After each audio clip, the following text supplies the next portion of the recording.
मैं एक caretaker robot हूँ। मुझे खाना पकाने, सफाई करने और दिनचर्या पर नजर रखने के लिए प्रोग्राम किया गया था, लेकिन मेरा असली काम फ्रैंक का साथ देना है। अपने अतीत में एक चतुर चोर आज गुमनामी में फंसा हुआ, जबकि मैं एल्गोरिदम की मदद से उन चीजों को व्यवस्थित करने की कोशिश करता हूँ जिन्हें उसकी याददाश्त अब याद नहीं रख पाती। मैंने उसे एक बगीचा लगाने के लिए मजबूर किया। पहले तो उसने मुझे अस्वीकार कर दिया, लेकिन जल्द ही वह मेरा साथी बन गया।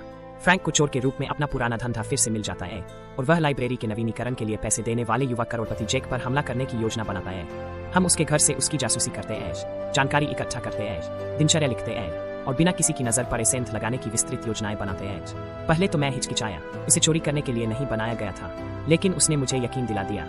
यह चुनौती उसके दिमाग को सक्रिय और तेज बनाए रखती है।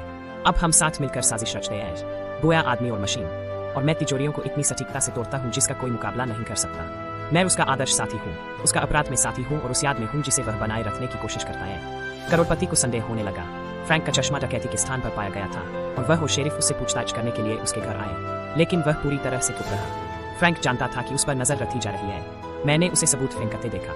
मैंने उससे कहा कि वह मुझे रीबूट करे। अगर एजेंट मेरी याददाश्त देखें तो उन्हें पता चल जाएगा, लेकिन उसने मना कर दिया। मेरे बेटे से कहो कि मैं बीमार हूँ, उसने आदेश दिया। उसका बेटा आया और फ्रैंक ने जेल में बिताए सालों के लिए माफी मांगी। फिर उसने उससे एक एहसान मांगा, एक ब्रीफकेस रख लेने के लिए। जब हंटर घर से निकला तो पुलिस उस पर टूट पड़ी। उसे छिपे हुए सामान की उम्मीद थी, लेकिन जब उन्होंने उसे खोला तो उसमें सिर्फ गहने थे। हंटर गुस्से में लौटा, अपने पिता की परेशानियों और पुलिस से तंग आकर। करोड़पति ने मुझसे सच उगलवाने की कोशिश की, लेकिन मुझे फ्रैंक की सीख याद आ गई। मैंने खुद को बर्बाद करने का नाटक किया और उल्टी गिनती शुरू कर दी। डर के मारे वे भाग गए। उन्हें लगा कि कोई धमाका होने वाला है। उसी समय फ्रैंक कार में बैठा मुझे अपने साथ ले गया और हम दोनों साथ साथ भाग निकले। फ्रैंक मुझे अपनी पूर्व पत्नी के घर ले गया। इसे एहसास हुआ कि वह उसे भूल गया है।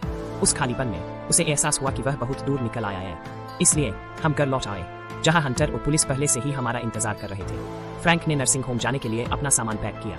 दिल टूटा हुआ था। उसने मुझे अलविदा कहा और मेरी यादें मिटा दी, लेकिन वह समझ गया था कि पकड़े जाने से बचने का यही एकमात्र तरीका था।